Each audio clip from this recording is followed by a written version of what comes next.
What's up, Jada? Just wanted to show everybody my yo view from their room, Jada's room. We're in Deer Valley in Park City, Utah, and this side of the house has the best view. So nice. Jada and Joe are in here, but it's nice at night because everybody has their Christmas lights on. But anyway, I just wanted to show you guys. So pretty, huh? Say hey, Jada. Hey. Silent night, holy night, all is calm, all is bright, round young virgin, mother and child, holy infant, so tender and mild, sleep in heavenly peace,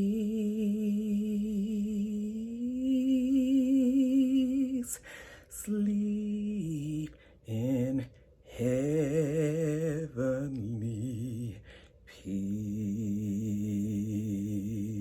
Hey, what's up, Roxstars? It's Rox coming to you today with a review for Power Book 2, Ghost Season 1, Episode 8, I believe it is. I believe it's 8, you guys. So I did the devotional out of order this morning only because it is the Sunday before church,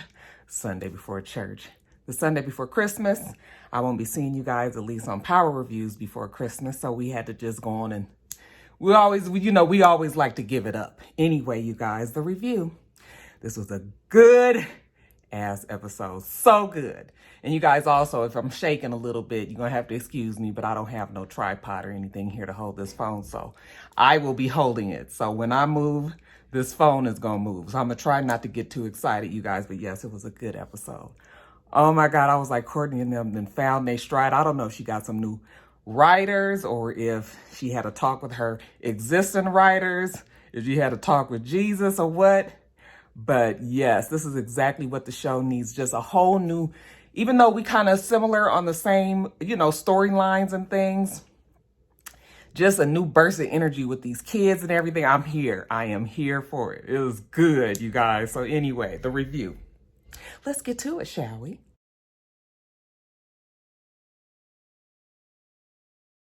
All right, you guys. So it's homecoming week at Stansfield, and everybody is on campus. Since Auntie got the re-up, that means that Tariq got the re-up, and business is booming, but they still not doing as well as they can. They still don't have all of their supplies. Mel is trying to convince Tariq they need to get bigger with this and maybe do some cocaine because his parents on the campus and they need all of this, drugs. The kids are stressed out and all of that. But Tariq was like, no, we don't do cocaine. All we do is pills, weed. That is our lane. Let's stay in that lane. Even though Mel wants to do the cocaine, Tariq talks him out of it. But the re-up is here, so everybody's getting their study aids, including light-skinned Keisha, whose mama's there is visiting as well. She gets a study aid delivered to her dorm. And LSK had the nerve to have her tutor give it to her mother. I was just like, girl, you was really skating on thin ice, right? Conical Studies class, it is, since it's homecoming week, all the parents are visiting the classes with their students, okay? Everybody except for Tariq, because you guys know that his daddy is dead and his mama in jail. But I was like, damn, Granny couldn't come. I know she ain't with the Conical Studies and whatnots, but damn, can we get some representation? But you know what Tariq don't? He take it all in stride. So, they all sit down, got Jabari up there, the teachers, Milgram, Professor Whiteman, talking about conical studies. They're talking about the book Invisible Man. That's what they're reading right now. And ask the parents, have they read it? Some raise their hand, and he gets their take on it. We've got Lauren's mom, who's a show-off, a know-it-all type, that kind of gets on your nerves. We've got LSK. Her mother is hood like LSK is. Jabari takes it upon himself to ask Tariq a question. Even though Tariq doesn't have a parent there, you would think that any teacher that has any sense would try not to bring any more spotlight on a child that obviously is feeling a little out of place, okay? But that's not Jabari. You guys, I'm telling you, I can't believe I'm saying this, but I never thought I'd hate somebody more than I hated, Tariq in the seasons that we hated him most. But Jabari has managed to work his way into that #1 spot. Like on the first season that he's been here, he is the most annoying character. Probably worse than Overly Dedicated. Probably worse than Extremely Annoying. I mean, he honestly is horrible. So he asked Tariq a question. Tariq answers it. This ain't no skin off of Tariq's back. After class, Jabari catches up with him. I know that it's hard being homecoming week and all the parents being here and everything, but, that answer you gave in class, was it about your parents? And Tariq was like, no, it wasn't about my parents. It was just about the book. Well, you can always trust me, if you need to come to me about anything. And Tariq was like, yeah, you can't really trust anybody around here, but I'm going to see you around. So he walks away from Professor Jabari and bumps into Lauren and her parents. I was like, child, you just can't get a break today, huh, Tariq? Oh, Tariq, they couldn't grant your mother a temporary release for the weekend?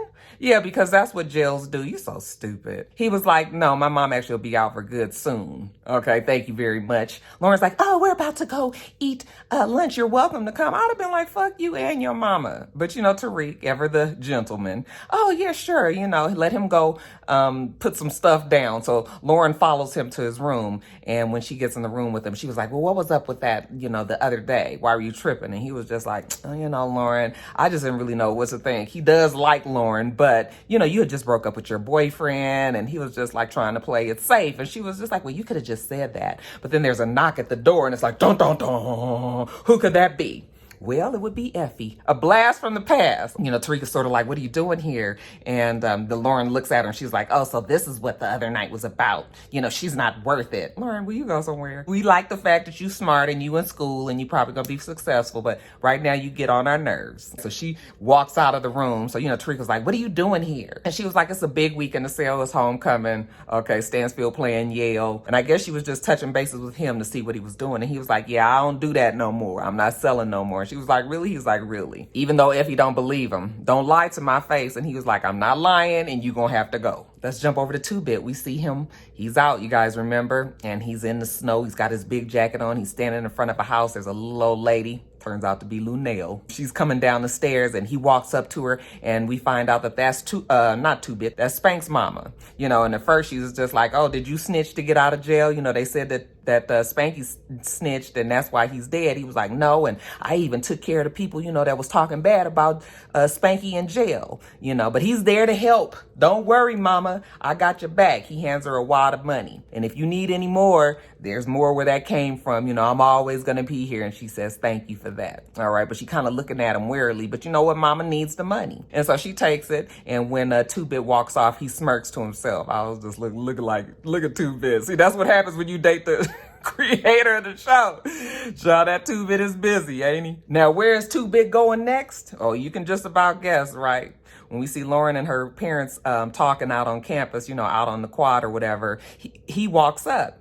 Hey, where's the freshman dorms at? And she was just like, it's right down that way. But you don't look like a student and you look like you're too old to be a parent. Who are you here for? I was like, bitch, now, you cannot be asking people who you here for. Just a little bit of Karen in her. But he was just like, oh, I'm here to see Tariq. That's my cousin. She was like, St. Patrick? He's like, you know her? She was like, yeah, I know him. He's right around the corner there, his dorm, and his name is on the door. All right, but she's still salty, right? So he goes straight to the room, all right? Tariq's still thinking it's Effie, but when he opened the door, 2-Bit get him all hemmed up against the door. Like, you know who I am? You know why I'm here, fool? Your daddy had a debt. I'm here to settle your daddy's debt, Tariq was just like, I don't have any money. I don't know what you want me to do. I see you got my dad's Rolex, but that's all I can help you with. I mean, my family is broke. My dad didn't leave us all this money like everybody thinks. But look, I'm going to help you out with this. He got a little stack, maybe about $500 at the most. And 2-Bit was like, I don't want this shit. Okay, $24,000.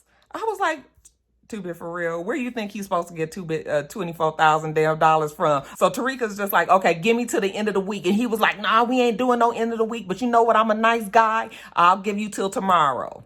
Can you come up with $24,000 in one day, 2-Bit? But I guess he feels like Tariq has more opportunities. So, yeah, you going to run me my money by tomorrow. Give me your phone. He puts his number in his phone. He says, and when I call you tomorrow, you better answer. Shit. So when he leave out the room, Tariq makes a call to somebody named Daniel Warren. I was like, who is that? Well, Daniel Warren turns out to be the lawyer that was handling James's estate. When he goes and sits down with him, he's telling him that he needs some money. And Daniel was like, yeah, you get your money when you graduate, 3.5, you know what the arrangement was. And he was just like, I don't need all of it. I just need a little bit, because some people are after me, I'm in danger. And he was like, oh, should I call the police? And he's like, no, not that kind of danger. They said they were going to sue me. I just need $24,000. And he was just like, yeah, well, we're not going to be able to do that. Okay.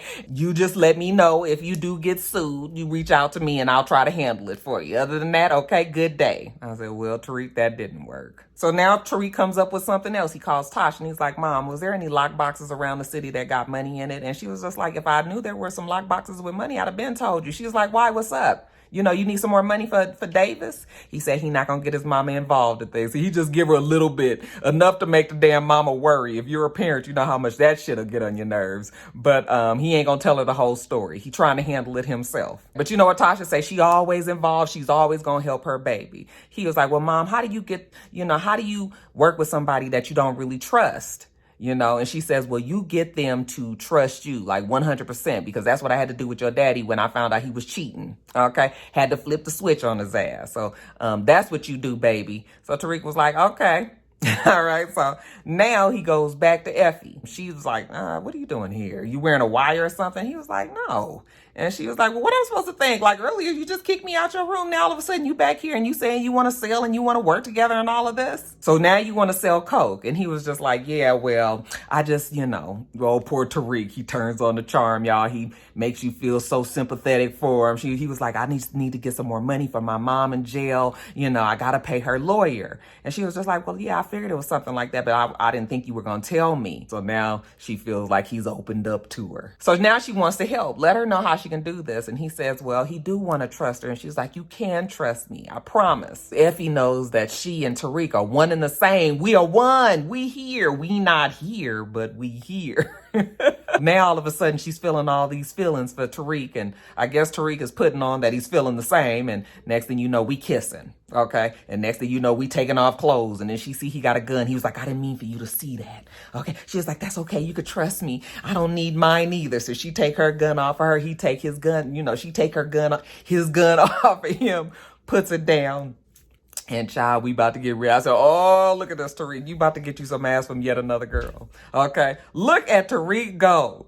Child, he done came quite a ways in 1 year, hasn't he? And of course, Courtney makes sure that she keeps it safe, and we see her get the condom, probably left over from sex week last week. So I'm assuming they have a good ass time, and then all of a sudden they are one and the same again. You guys, she's trusting Tariq with everything, and Tariq is telling her what he needs her to do. Okay, gives her the game on the campus, how these kids are here with their parents. Their parents are driving them crazy. They stress the fuck out. You let them know that you got some coke, relieve whatever they have pent up inside. They're going to pay you whatever for it because they can't leave campus, and all this is going on. So you about to make some big ass money. So she out there, she working it. She making all this money for Tariq. When she come back, all of a sudden she got all these big dreams for her and Tariq. They can go to all the different, big Ivy League campuses and clean up. I said, Lord, Tariq, the dean got the girl dreaming. 3 chicks on his hands right now. Tariq the man. He gets a text message and she was like, is that girl Lauren from yesterday? I wish I could see her face.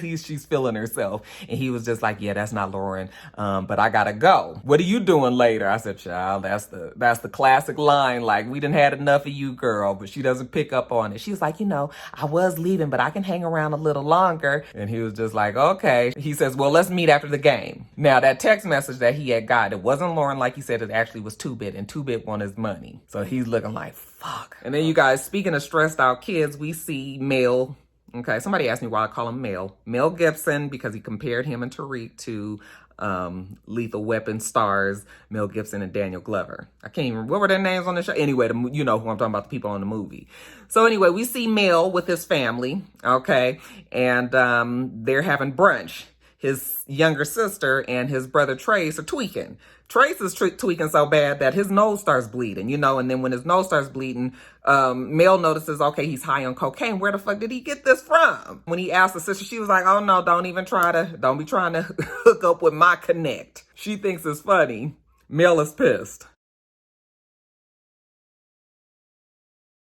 Now, you guys, let's jump over to that stupid ass Jabari. I swear, I cannot stand him. Every time I see him on the screen, my blood boils. Jabari goes and meets with his publisher friend.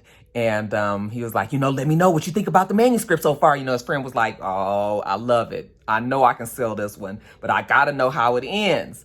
And, you know, tell me the goods. And Jabari's like, well, you just got to wait and see. He says, oh, you don't know, huh? Okay, but I can't sell this to the publishers unless I know like the whole entire thing. So, you know, you need to let me know as soon as you can. Okay, as soon as Tariq writes it and Jabari gets it and steals it from him, then you will know. So, you know, of course, Jabari, what is he doing? Every time he sits in front of that damn computer to write something, don't nothing come out. He got the most extreme of writer's block. That's because you wrong. That's why, and God don't like ugly. He reading through Tariq's paper, you know, obsessed, thinking that Tariq is talking about Professor Milgram when he's talking about Lauren, and he's just so stupid. I'm just like, oh my God. Jabari needs you to do something with your obsession. He's so bad, y'all. He breaking pencils with his one hand and everything. I said, yeah, this one is for real. He gonna die a painful death, you guys. I'm gonna enjoy it.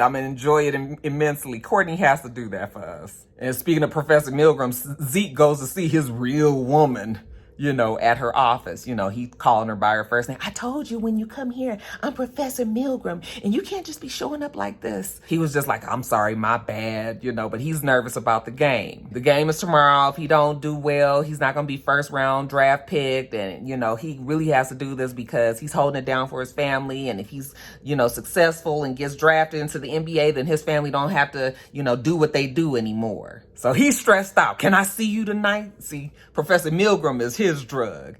And she was just like, I'll let you know. I'll call you. He said, not if I call you first, Zeke. His head is in the clouds for real. Now, later on, Jabari is out that night and he sees Tariq.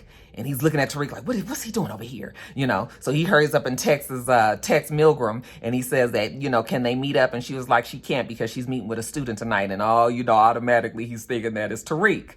So he sees Tariq and he's walking off down the street. And so Professor Jabari, he decides to follow him. Okay, follows him all the way to this seedy motel. And I'm sure he's thinking that Milgram is going to open the door. But when Tariq knocks on the motel door, it's Drew. All right. And Tariq is like, I can't be coming all the way down here to meet you. You know, why can't you bring him up to the campus? And he was like, nigga, do I look like Postmates to you? Okay, you come get this shit just like anybody else. Jabari is over on the backside listening. So he realizes that Tariq is picking up drugs. So now he's worried about Professor Milgram. He's about to text her and say, you know, Tariq is selling drugs. You better be careful around him, who you fucking. But he gets stopped midway because he gets a message from his publisher friend. Oh my God, the publishers love it, but they got to know the ending of the story. Okay, so get to it. All right. Well, what does Jabari do now? Because if he kills his source, he also kills any chance of him getting a book deal, right?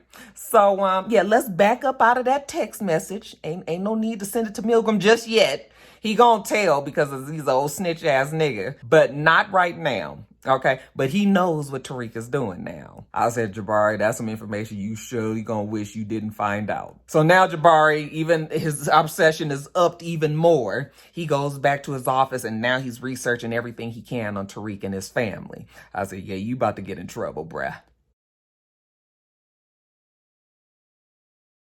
All right, you guys, so now it's big game day. We see Kane, and he's got a plan. He's got some boys from GTG that he's hired up to go and kill Tariq for him. Okay, dresses him up like he's a schoolboy, you know, go on that campus, blend in with everybody, you know, get Tariq off by himself, and then you kill his ass. I said, Kane, I don't know about you working with GTG. They really kind of are the enemy a little bit, sort of. Okay, this ain't smart. Now we see Zeke. He's talking with Milgram out in the middle of the quad, all out in the open middle of the day. Okay, Auntie walk up real warily. She looking at her like, who's this bitch? Is that the teacher that put you on probation? And he was like, nah, this is Professor Milgram. Well, he was about to call her by her first name, and you best believe Auntie caught that. Okay, she looked at her up and down like, Carrie, fuck, why he know your first name? I'm Professor Milgram. You should be really proud of your nephew. And Auntie was like, I am.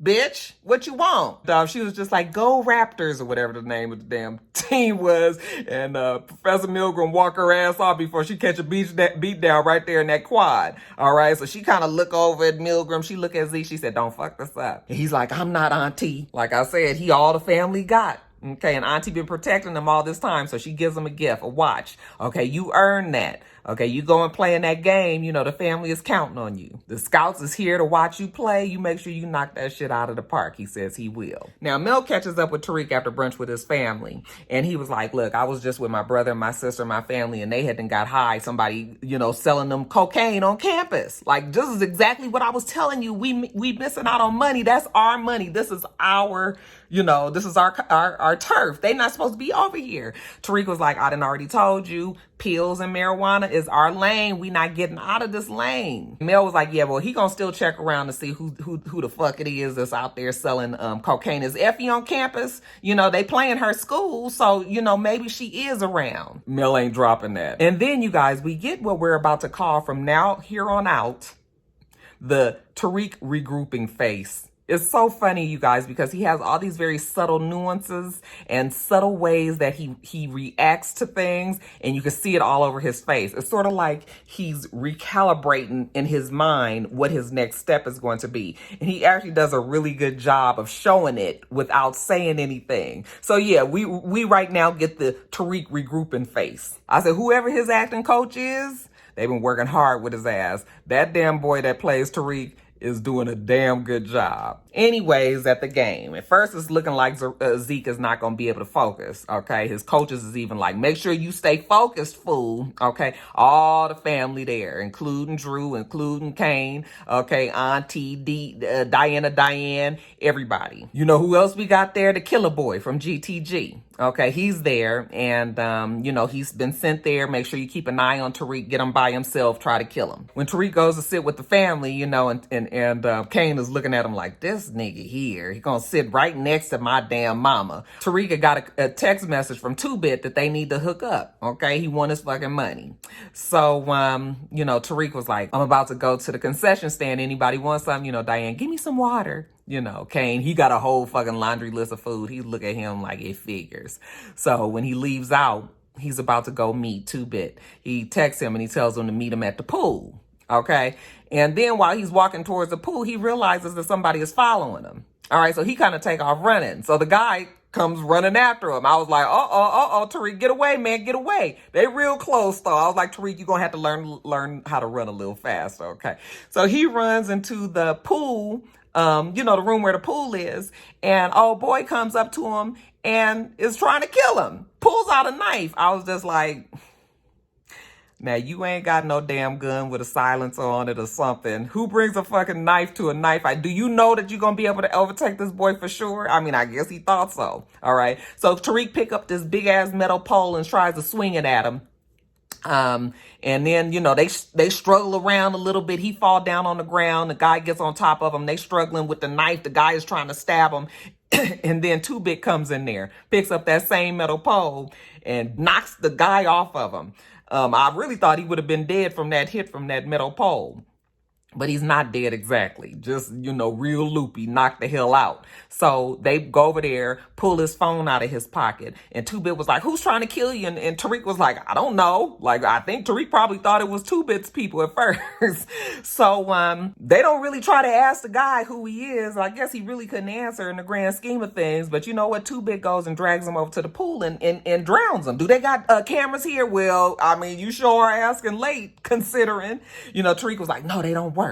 All right, so he drowns old boy. Tariq looks at the guy's phone. It was the burner phone that was given to him. And on the burner phone, it said, did you kill Tariq yet? And he was like, look, they asked him, did he kill me yet? 2-Bit takes a picture of him and sends the picture off to the person that sent the message, which is GTG, you know, his boys from there. Tariq was like, here's your money.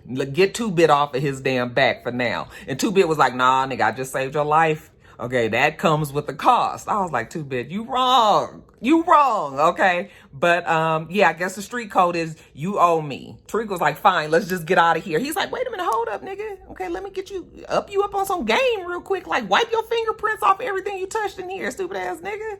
And Tariq goes over there, picks up that metal thing, and from what I saw, I believe Tariq only took his fingerprints off of the metal pole. I don't think he wiped the whole pole. I said, look at Tariq, he's smart.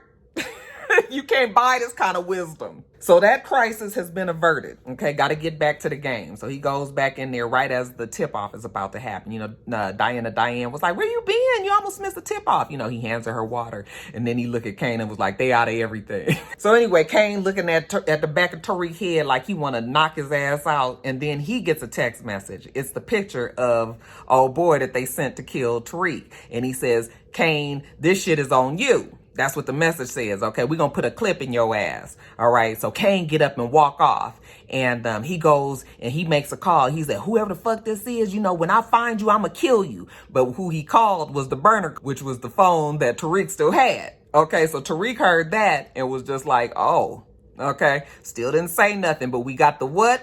The Tariq regrouping face. Oh yeah, the mind is a clicking. He texts Effie and was just like, I can't meet you tonight. Okay, some shit that came up. He got to deal with this. And of course, Effie is pissed off. Okay, she texts him back, fuck you. All right, and then she gets up, and then when she's about to walk off, she bumps into Mel. Oh, Effie, what you doing here? Gives her a big ass hug. Well, Mel then finds out that Effie is definitely the one that's selling the cocaine because the sister is around, and the sister walks up to her like, you got any more blow? And she was like, ask your friend Tariq. And of course, Mel is mad. Like, he's so pissed off that Tariq keep on lying to him.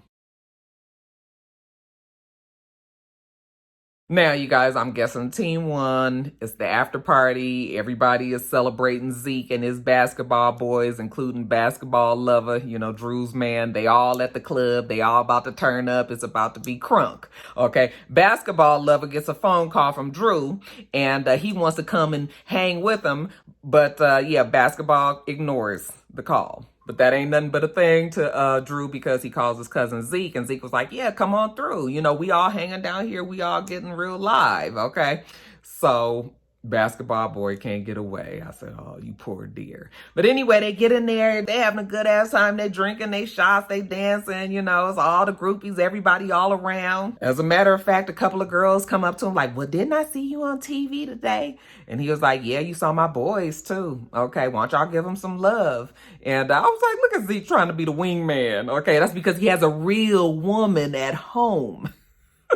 Now, this might be around the same time that Drew gets there, and Drew notices that basketball lover has walked off with one of the girls.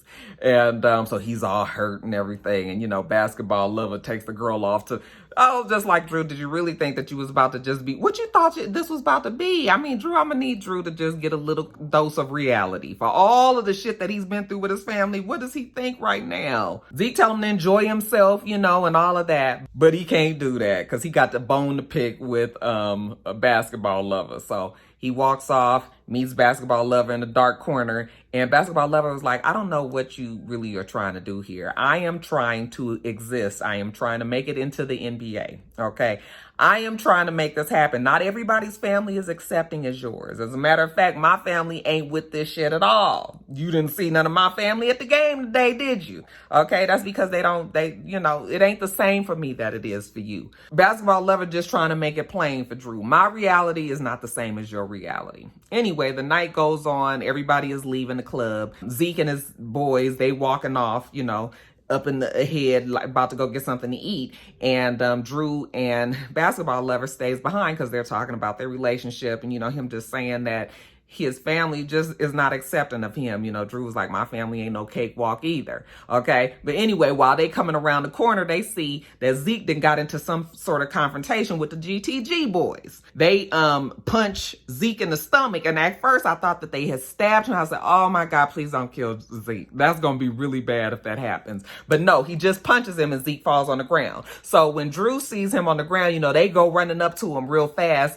And, Drew was like, what's this about? And GTG GTG boy was just like, yeah, you know, you guys sent my boy in there and set him up for a trap, and now he's dead. You know, all that passion and love, you know, he gone. You guys set me up. So basically, he's pissed and he's about to blow off Zeke's knees, you know, because of this as payback. You know, Drew was like, I can fix this for you if you just back the fuck off right now. And, you know, GTG boy was like, nah, we ain't, you know what, this is gonna hurt auntie worse. He puts that gun up to Zeke's knee and he about to blow his ass away. And Drew leaps into action, goes and beats the brakes off of GTG. Honey, all of the GTG boys were just standing around looking. I said, y'all not gonna try to help your boy?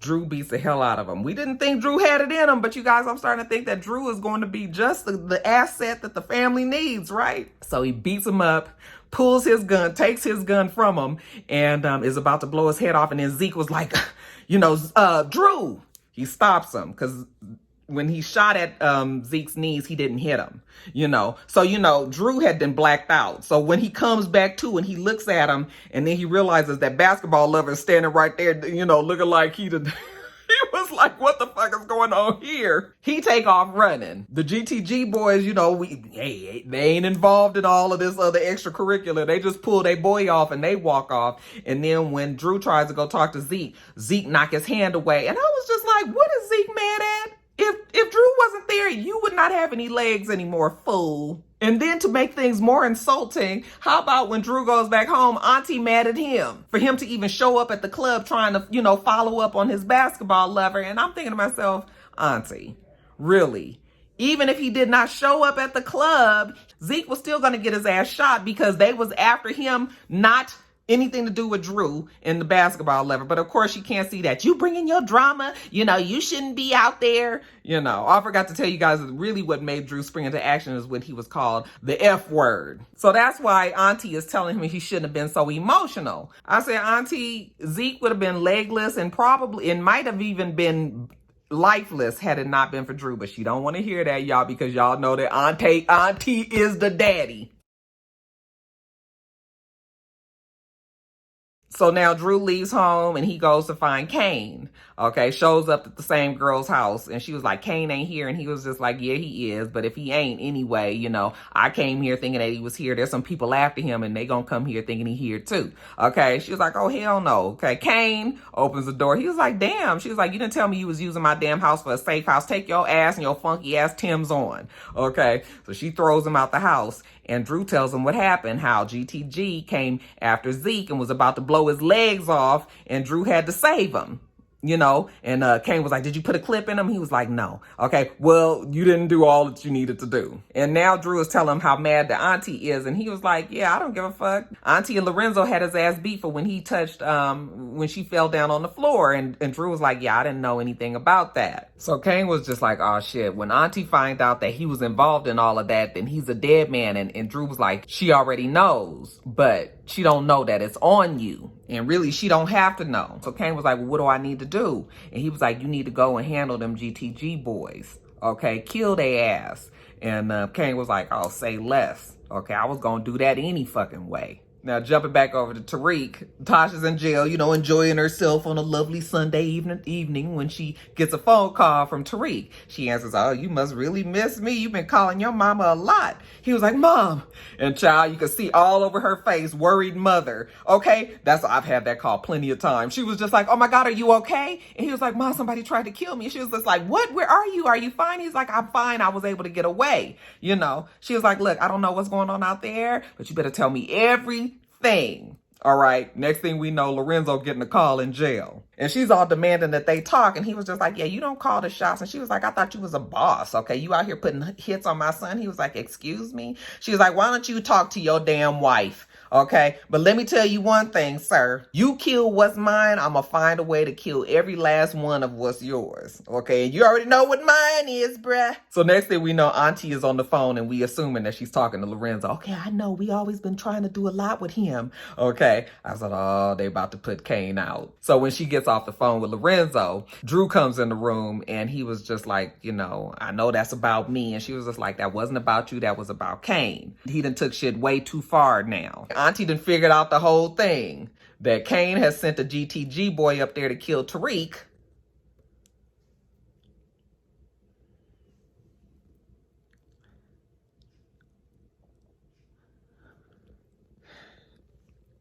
but they wasn't able to kill Tariq. And then Drew was like, okay, so Tariq killed one of the GTG boys. And he says, yeah, and Drew says, oh, and Tariq killed the GTG boy. And she says, yes. And now they thinking that we the one that sent him up there to do it. Now she can see for a fact that Drew is the real leader of this family. Okay, he did what he had to do, you know. And Drew says, well, Kane is out right now handling GTG. And she says, you made that call? And he said, I did. And she was like, okay, well, that'll be the last thing that he does for this family because that nigga out. I said, damn.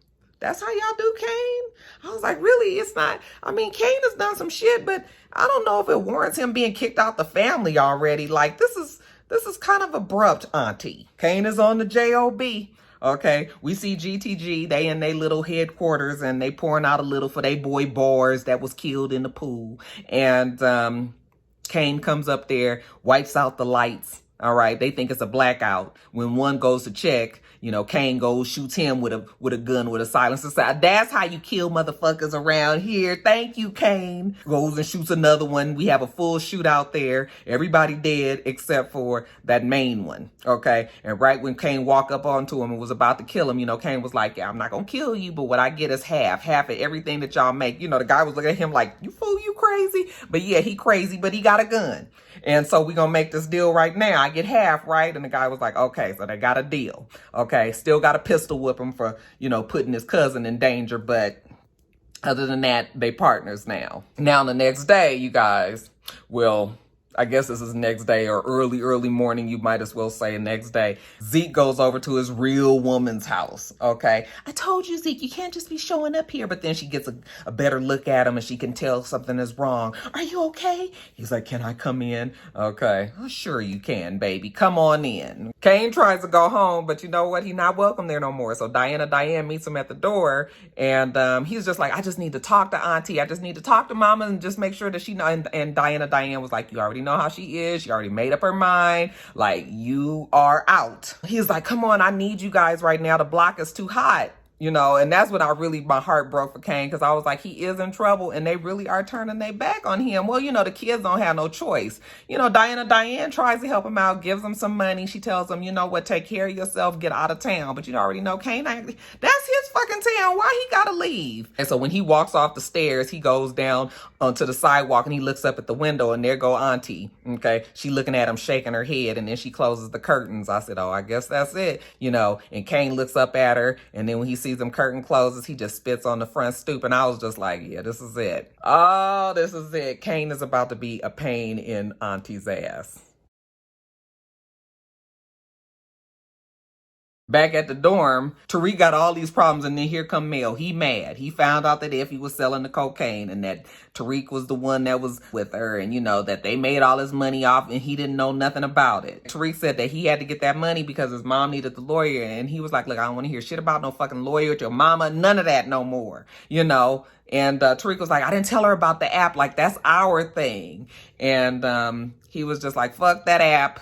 Fuck you. You know, Mel is so mad, he just storms out. And so when he leaves, Tariq does try to call Effie, but of course she don't answer the phone. I said, she gonna answer soon enough, Tariq. Just keep on calling. Okay. Did I tell you guys that Jabari went on and downloaded the app? Because now he want to find out more about it? I said, yeah, you guys, I can't wait to see the day that Jabari meets his end. It's coming. But whatever, Tariq gets a call. He got to meet somebody somewhere. So who is that somebody? Is Auntie. They meet out in broad daylight in the middle of a boardwalk where everybody is hanging out by the water. And she was just like, oh, so you want to meet me here? You don't trust me now? And he was just like, yeah, no, I don't trust nobody. You sent Kane up there to try to kill me. And she was like, no, I didn't do that. That was all on Kane.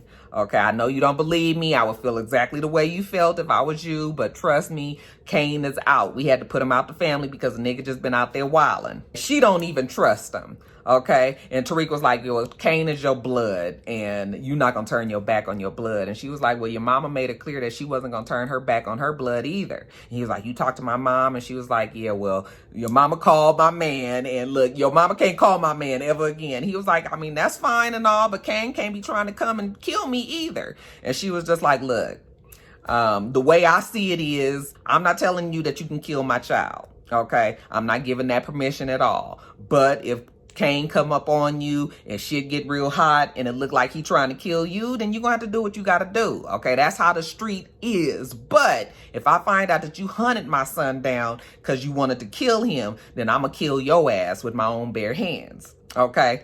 Well, you know what? That's good enough for Tariq. Tariq don't want them problems with Kane. He just need Kane to stay out of his fucking way. And she said, do you got that? He said, yeah, he clear on that. You know, now that he got to give this money to 2-Bit, he needs some more work. She says, well, you know what? I got some work for you. I got you. Okay. He said, we got each other. Then when she walk off, you know, we see Tariq's in the regrouping face. Once again, he stares off after Auntie. You can see it is recalibration all over it. I said, God damn it. I might grow to love Tariq by the end of this season.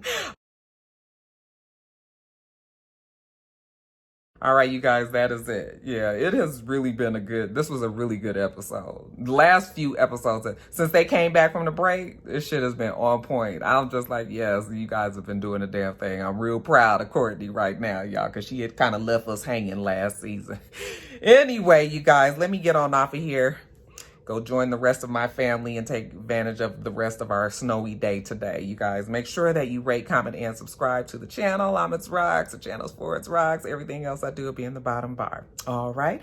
So I hope that you have a wonderful, wonderful rest of your day, and I plan on doing the same. Till next time, Roxstars. Oh, wrong hand. Bye.